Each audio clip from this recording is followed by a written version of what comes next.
Olá pessoal, bem-vindos e bem-vindas a mais uma videoaula. Agora nós vamos iniciar o ciclo 2, que trata de estruturas condicionais. Mas vamos lembrar que a gente ainda não terminou o ciclo 1. Então vocês têm que ainda visitar a parte do ciclo 1. Eu vou postar os feedbacks sobre os exercícios e também vou postar ainda essa semana o feedback sobre os desafios. Então, lembrando sempre, quando a gente tem um novo ciclo se iniciando, o ciclo de aprendizagem anterior ainda não terminou. Tá? Então, no nosso caso, o ciclo 1 ainda não terminou. O ciclo 1, a gente começou a apresentar para vocês os tutores e os monitores. Eles vão se apresentar mais durante essa semana e vocês já vão começar a ter momentos de interação com eles.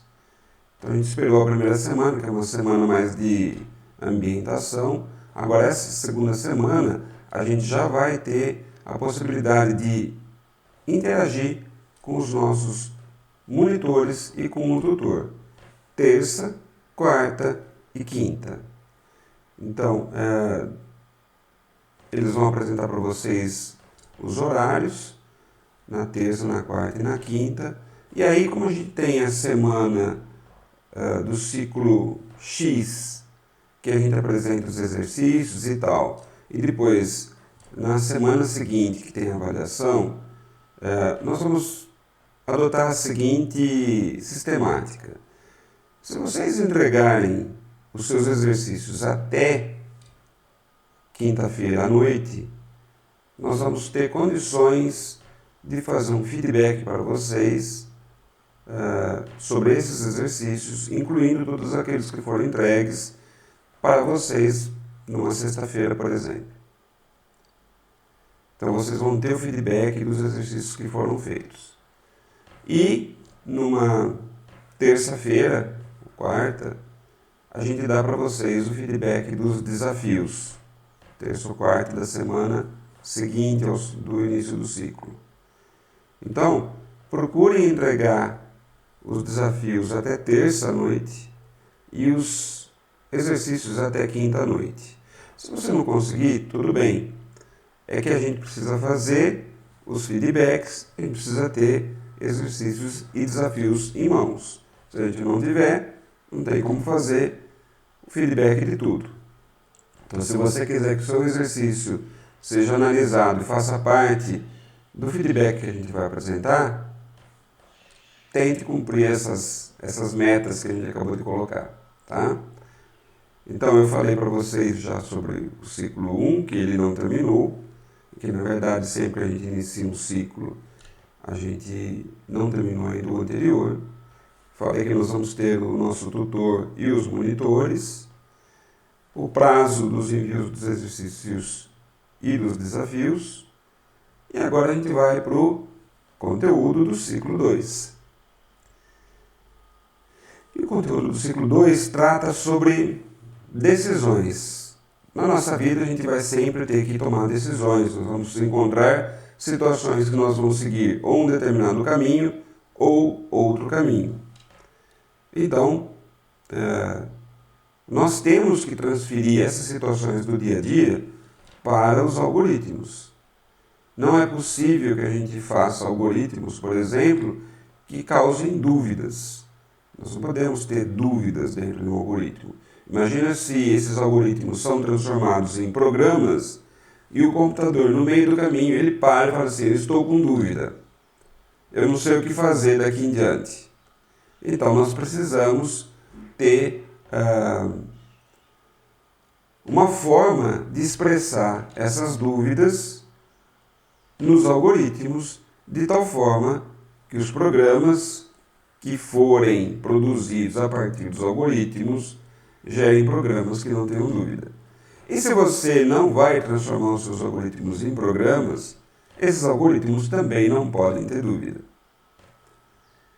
Então, nós temos que ter uma forma de resolver aquela questão de bifurcação.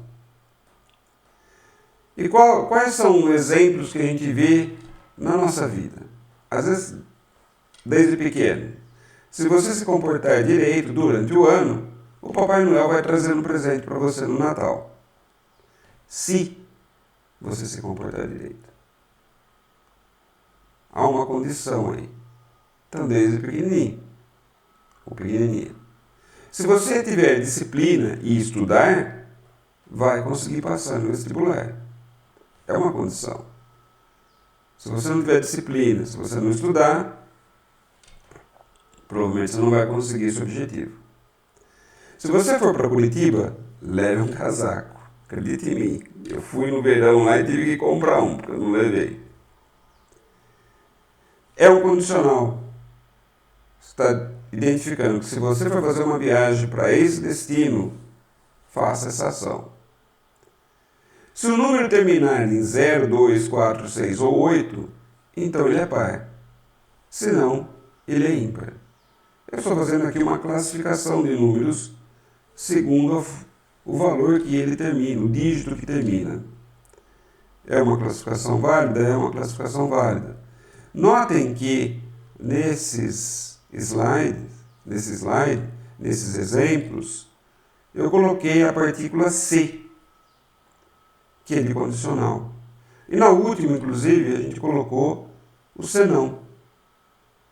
Nós vamos ter duas situações de classificação, ou par ou ímpar. Então, se alguma coisa acontecer, é par. Se não, é ímpar. Os algoritmos que nós tínhamos visto até então eram algoritmos que tinham instruções sequenciais, representadas por, nesse exemplo aqui desse slide, representadas por retângulos. Eles estão em sequência do outro. Ou seja, termina um, começa o outro, termina, começa o outro, e assim por diante. Não é possível, com essa estrutura aqui, representar uma situação de decisão. As decisões são representadas nesse formato. Nós temos sempre uma situação de teste. É par, é Natal, é Ano Novo, A é maior que B. Sempre que a gente tiver uma situação de teste, nós vamos ter caminhos diferentes a seguir. Esse é um tipo de representação. Existem vários tipos. Tá? Então, nesse caso aqui, se o teste for verdadeiro, ele vai fazer B. Se o teste for falso, ele vai fazer C. Antes do teste, ele fez A. E depois do teste, ele vai fazer D. Então, independentemente do resultado do teste, a instrução D sempre vai ser feita. Agora, a instrução B ou C vai depender do teste. Se a B for feita, é porque a C não foi feita. Se a C for feita, é porque a B não foi feita. Percebam que eu estou escolhendo caminhos, eu estou selecionando caminhos. Então, essa estrutura é de decisão, é uma estrutura condicional, para ter uma condição, é uma estrutura de seleção. Eu estou selecionando o caminho. Então, qualquer uma dessas denominações está válido para essa estrutura. Essa daqui é uma outra forma de representação. Eu não tenho o que fazer se o teste for falso. Ele já vai fazer D. Como ele faria o D se o teste for verdadeiro? Percebam que ele vai fazer A, B e D se o teste for verdadeiro. E se o teste não for verdadeiro? Ele vai fazer A e D. É diferente da situação anterior, porque na situação anterior eu tinha o que fazer em contraposição ao que fazer para a situação de executar o B. A contraposição seria executar o C. Nesse novo cenário, eu não tenho uma contraposição. Eu tenho simplesmente algo que eu faço a mais se o teste for verdadeiro. Do ponto de vista de algoritmos, essa daqui é a situação, ou é a representação de uma estrutura condicional. Eu tenho a partícula se, a partícula então e o fim se. Vejam que nesse caso eu não tenho a parte do senão. Então, se essa condição for verdadeira, nós vamos fazer as instruções A, B e C. Eu posso colocar mais de uma instrução dentro do condicional? Pode. Você pode colocar quantas instruções você quiser e mais para frente ainda você vai ver que a gente pode colocar as estruturas ali dentro. Então, na verdade, eu posso colocar a estrutura de condição dentro da estrutura de condição. E ainda mais para frente, nós vamos aprender no próximo ciclo estruturas de repetição. E nós vamos ver que nós conseguimos colocar estrutura de repetição dentro de estrutura condicional. Mas, nesse momento, eu simplifiquei e coloquei apenas instrução A, B e C. Tá? Poderia ser só a instrução A? Poderia. Como você poderia colocar tudo isso que eu acabei de falar? Bom, e o senão? Você vai perguntar do senão, né? Existem situações em que você vai querer utilizar o senão. Então, se a condição for verdadeira, você vai fazer as instruções A, B e C. Caso contrário, você vai fazer a instrução D. Aqui significa o quê? Se as instruções A, B e C forem feitas, a instrução D não será feita. Se a instrução D for feita, significa que as instruções A, B e C não serão feitas. Essa representação que está aqui não guarda nenhuma relação com aquele fluxo que eu havia feito, tá? São exemplos diferentes. Então, não tente associar esse exemplo aqui com aqueles exemplos do fluxograma. Tá? Eu simplesmente estou usando instrução A, B, C e D como sendo instruções genéricas que você vai utilizar no seu algoritmo. Um exemplo de estrutura condicional seria esse daqui.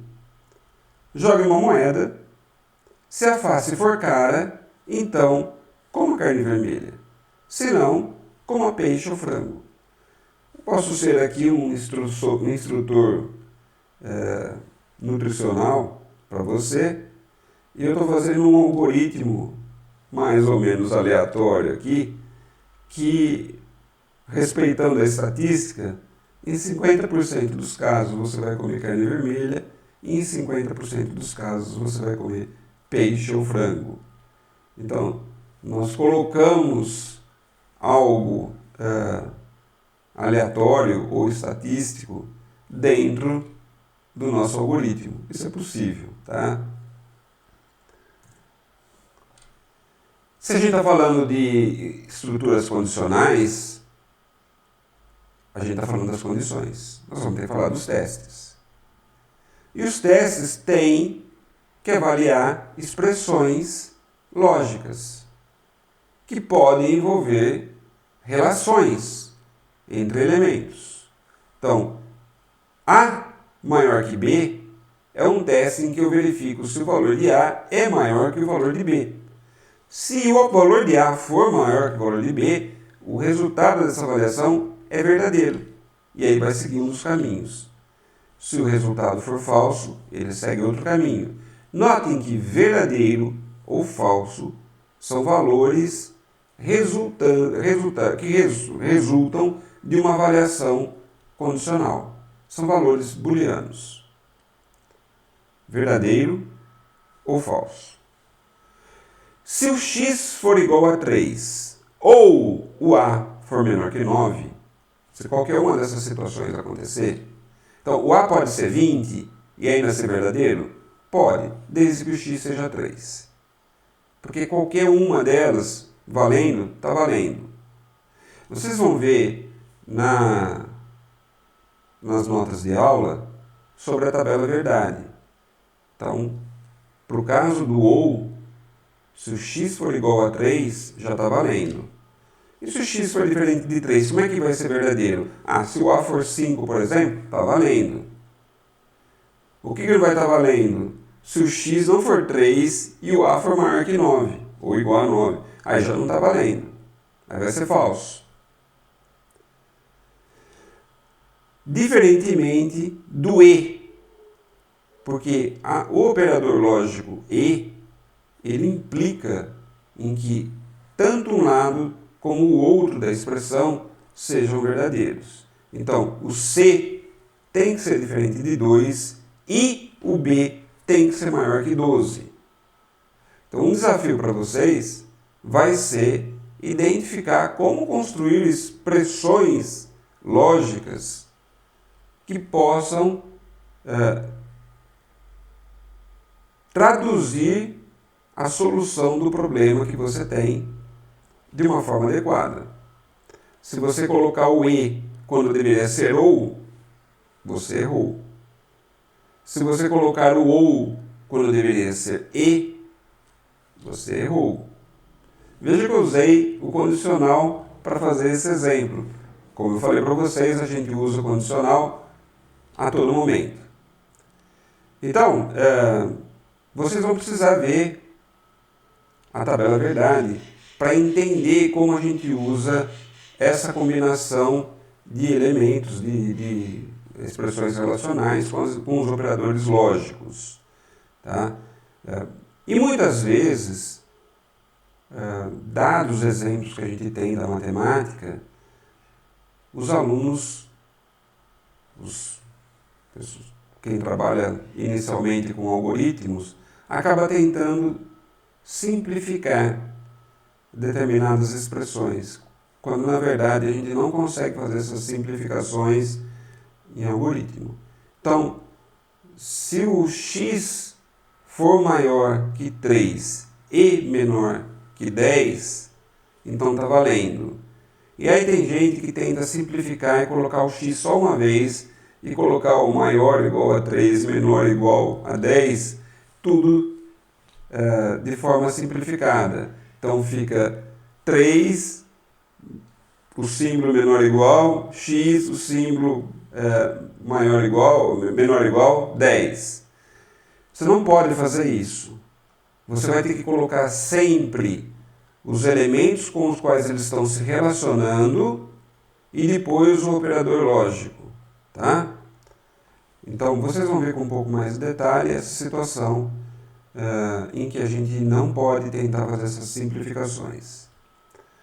Eu espero que vocês consultem as notas de aula, estudem. Essa daqui é uma estrutura importante.